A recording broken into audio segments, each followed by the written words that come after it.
You're listening to Feel Good, a marketing podcast. I'm your host, Emily Knowles, the client account manager for Clementine Creative Agency. And today on this episode, we brought a new face, a new voice to the episode, the podcast. Today we're joined with Tristan, the Clementine Creative Agency web developer. Hi, Tristan. Hi, I'm excited to be here and share some fun stuff about a wonderful topic. So I think you actually are pretty familiar with podcasting. You kind of have a hand in this, so you should be an old pro at this.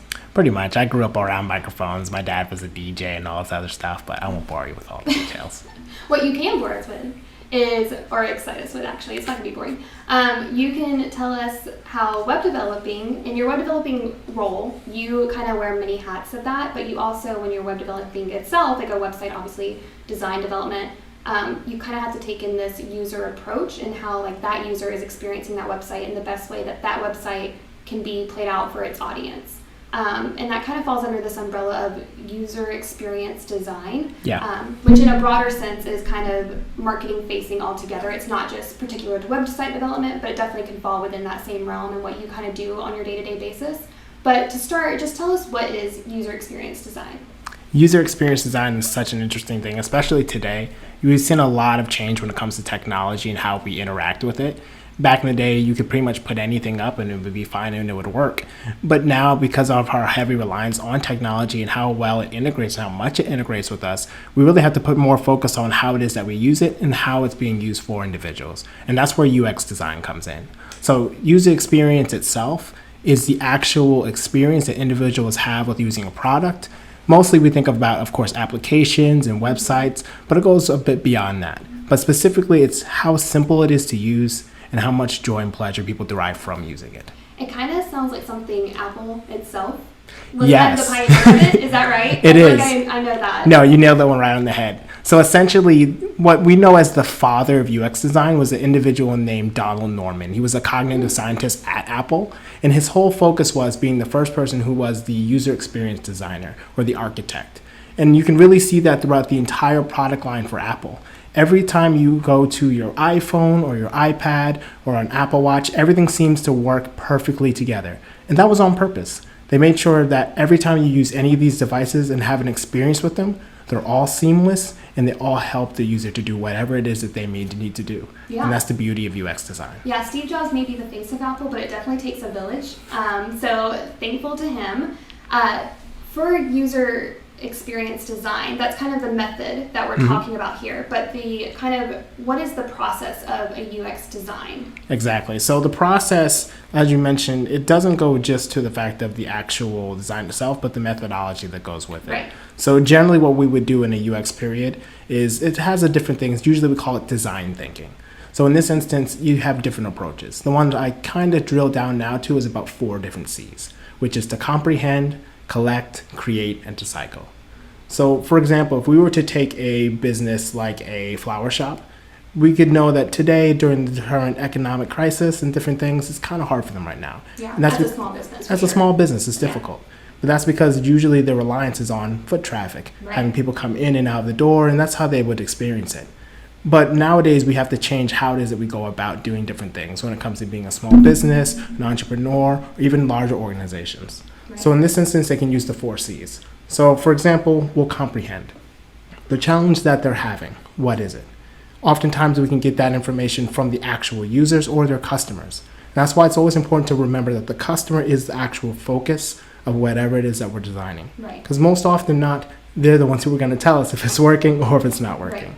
So would you say, from that perspective, as a user, like a person who's going in to purchase flowers, but because like of what we've been through the last 2 years, that may not be as easy to do anymore. So you try to make your store online as accessible as if someone was walking in. Exactly. So for that person who's going in to buy flowers and they don't necessarily can't do that anymore, that's the problem there, is like, how do you still sell the flower to them without them coming in and smelling the roses? Exactly. So that challenge, you would then put it to this approach. When we try to comprehend, like you mentioned, we can understand that the challenge is the fact that this physical experience now needs to translate into a digital form factor. So how do we go about doing that? Oftentimes we can ask the users or the customers to say, what is the experience that you guys had in our store? Why do you enjoy coming here, and what is it that you needed? And then we can then transfer that information to the next phase, which is collect. This is where we want to then interview our actual customers. We can do things like creating user personas and different things that we can kind of put together to say, what is it that we're trying to do and what is all of our metrics? You can also do things like using computational data to say, what are our competitors doing? Because there may be a solution that we can easily adopt to solve our problem, but often not. If we don't do the actual research, we won't know. Yeah, this is the research phase for sure. Yeah. You have your problem and now you have to research for a solution.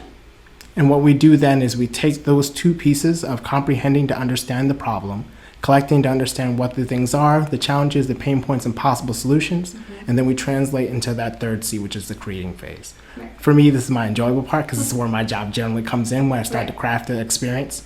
So for example, for the flower shop, we understand that these individuals no longer can come in, experience the flowers. It may be a thing of I have a wedding going on, and I need to see what do these flowers actually look like. What do they smell like? Are they going to work in my arrangement? Right. For my design phase, I can then say something that we've noticed in our research is a lot of individuals who come for these flowers need to be able to lay eyes on them. How do we translate that physical experience digital? Right. So we then say, let's go ahead and let's craft up an application online that allows individuals to go online, fill out what they need, what flowers they need, and then push that across to actually send them a sample. And what we can then do is once we do send and create that, we can then again collect more information. Because it may be a thing of this may be an idea that we think will work, Right. but without testing it, we won't. Yeah, this is your trial and error stage. Exactly. Right. And I think, speaking on a flower shop as our example, I think a part of that user design experience even, that has been even before the last couple of years is that the flower delivery system. Exactly. Because a lot of people would need to go in, that foot traffic there of like stopping, smelling the roses, getting your roses after you've seen them in the store, but how can, if you take that part of the equation out of foot traffic, how do you still get that in front of them? You have to implement that delivery system. Exactly. And that's where the service then comes in. So when you then say defining that service of how they get to it, the service itself also has to have that same experience as being there. So if the process for them to deliver or to get the flowers from them is cumbersome, it's difficult, and they can't understand or use it, Right. that's another problem. So to make sure that that experience is simple, we use the technologies and methodologies to try and make that process as simple for the user as possible, as if it was a face-to-face individual and an interaction. So that's where simplicity of design always comes in, to recognize that we understand who our users are from the data that we've collected by knowing that their age, their demographics, what they're used to, and why they're coming for the flowers in the first place. Right. And in that process, we design along the lines with them in mind. And that's how we're able to create such a good thing. In this case, having a flower delivery system for individuals to go online, fill it out, and get their product. Exactly. And you know what? This very strongly reminds me of myself in that I buy from Amazon a lot. I don't say that proudly, but I do. And I think something great that Amazon has recently implemented, or maybe not recently, but I've noticed recently from the certain products I purchase, is the user design experience there is, or user experience design is the process that you get to get your products. Say it's shoes, they send it to your house, and you haven't yet paid for it because they want you to be able to try it on to make sure that this is what you want, this is your size, whatever you like them, before you actually go through and pay for them. So, and if that is the case, you get to return them, no hassle, no problem. So it's really just like the same on of like trying on in store. You no longer going in the store, you're getting it shipped to your house, but that's still the process of being able to try them on without actually purchasing them. And if they work, then they charge you for them. If they don't, you get to send them back free of charge. That's awesome. Yeah. That's definitely a disruption when you think of the market. Oftentimes people try to do something, they'll say, what is something that we can do that will really make change? Right. That's a big one, because even for myself, I've looked at things like, I really would like to see this. But without me trying to Right. bond and see, I just wouldn't go for it. Yeah, I mean, because we're talking digital, over the past 2 years, a lot of people have had to move from a physical presence to a digital presence. And, that's just kind of the cool thing about, UX design anyways, is merging that physical and digital world together. And without that physical presence, or with that physical presence, you have to additionally add that digital. And when you do, it allows for a full experience as technology is moving forward. And something that also comes to mind for me is I think it's in Japan, they are trying this system of when you go into a dressing room, the mirror, a lot of people can't picture the outfit that they are particularly buying for, say it's a wedding. They can't visualize themselves in the mirror at that wedding in that dress. So they're now using like an interactive mirror design that allows you to pick an element and environment that shows on the mirror with you and the dress that you're trying on to see if that dress would work in that environment. So it's just that added layer when you're taking physical to digital, that you have like such a digital interactive mirror that allows you to basically put on this like filter that replicates an environment that you would be trying that clothing item on in, and see if that works with what you're trying to accomplish with buying that dress. I would have loved to design something like that. I know, That just isn't that sounds so crazy? fun. And I think once Japan has it settled, we need to have it over here in America. But what's something, so those are just a couple examples that I have come across or have experienced myself, but for everyone around the world, or, you know, just in their everyday life, what is like a good way that they can see for themselves that they may not forward-facing know that it's UX design, but like it is? Yeah, oftentimes people think that UX design itself is only centered around technology and applications, but it's actually a lot more broad than that. It's almost in everything that we do and we see in the processes that we go through. Those things and those services are designed by someone in a way to make sure that either we purchase something or we do something. So in instances where we think of how is it that we can use UXD methodologies in our everyday life, you can apply it at work. So for example, say you are a finance department and you guys work along with your guys who may be on the road. The processes you guys use when you talk and work with one another can apply these principles. And it often comes back to empathy. Trying to put yourself in their shoes to see how is it that they're doing things, what are the challenges that they're facing, and how does my interaction with them affect that? So for example, say I were trying to improve the relationship between these two departments. I could easily say, okay, tell me, how is it that you guys interact with them? And is that conducive to how it is that they do their job? Right. Oftentimes they're on the road, they're going back and forth between job sites, but that doesn't really help them when they need to make a purchase for something. What they can then say is, okay, let's simplify this process for them.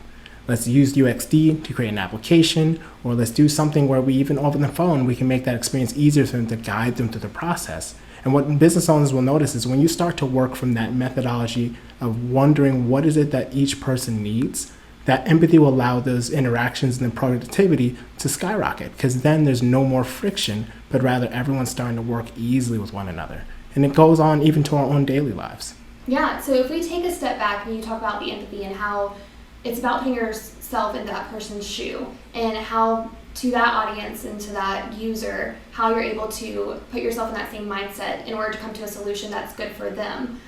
I feel like when we take a step back and we look at UX design and how it falls under the umbrella of marketing and how we're communicating with people and how marketing is catering to that user, that audience, UX design falls right within that. It's kind of more of the philosophy approach of it all. It is. But you're putting yourself, that empathy that you're having for someone else to come up with a solution that better caters to them in that whatever department they're working with. It is. And even if you think about it in our own daily lives, it's the same thing.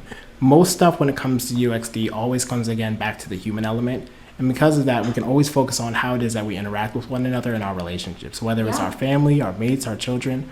There's always something that we do and say that can always be impacted by a way of thinking through that process and thinking, how is it that I can both better myself and the relationships I have with other individuals? Because oftentimes the work that we put in, whether it's doing something for work or for our family, oftentimes comes down to our interaction and the process that we lay out and how we work with one another. Yeah. So anytime an individual thinks about how can I myself apply this in my life, it's always good even to go back to those 4 C's. You want to be able to comprehend the 4 C's. You want to be able to comprehend what is it that I'm trying to do.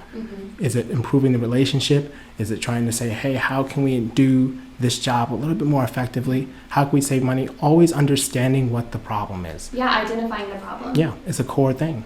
From there, you can, of course, collect that data if it's with someone you may be married with or your friend to say, okay, this is what I was able to find. I did the research. I have an understanding, and it looks like I found something that someone else was using. Maybe we should try to implement it. And from there, you can create something, you can push it together, and of course, you want to start that cycle right back over again. Right. It's always about innovation and iteration. Right. The more that we apply these methodologies and we continue to make changes, there we'll find the success. And you kind of have to with how fast technology is changing. Yes. Like with how fast the digital, like even within just the year or two that we've had, where you had to take a physical presence and make it online, and how rapidly that just kind of hit a lot of people in the face and they had to quickly adjust to it. It did. And have a strategy there.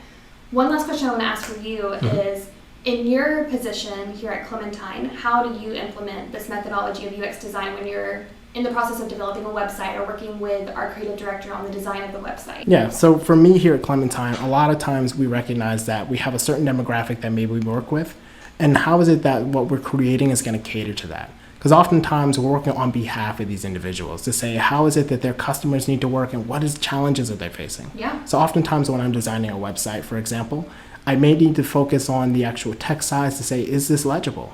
Because we understand that there may be individuals of a certain ability to read, and sometimes they may fall under that. Or maybe English is not their first language. So making sure that the information is simplistic for them is one way that we go about that. From then, we want to work on accessibility. We know that right now with technology, it's much easier for individuals, no matter what walk of life they're from, to be able to take in this information, but only if it's designed for them. Right. So there's things that we have to implement, whether it's with alt information or different pieces of code that allow them to actually see, though they may not be able to, the information on the page. Yeah. And from there, again, we continue to create these things and we iterate on it. Because only by doing that can we really help everyone and really put out a great product. Right, and for each website that you're developing, you're able to implement those methodologies over and over. And Yeah. as you carry it from client to client and able to provide those services at the, at hand, really makes for, a well-rounded website development. And your users may not even recognize when they're on there, like how this was catered to them. But it's all that work and methodology that goes in it behind the scenes. Yeah, a funny thing that most designers will say when it comes to design is this. Oftentimes, individuals don't see design until it's done badly. Yes. When yes. a poor design is put out, then they'll really see it. I think that's very true. Well, Tristan, thank you for joining us today. I think we learned a lot on UX design and kind of, how overarching it is across marketing as a whole and in everybody's life, not just in marketing. And then how it goes from like even buying on Amazon to a small flower shop, and then to you and what you do every day for website development. So thank you for joining us today. I was happy to be here.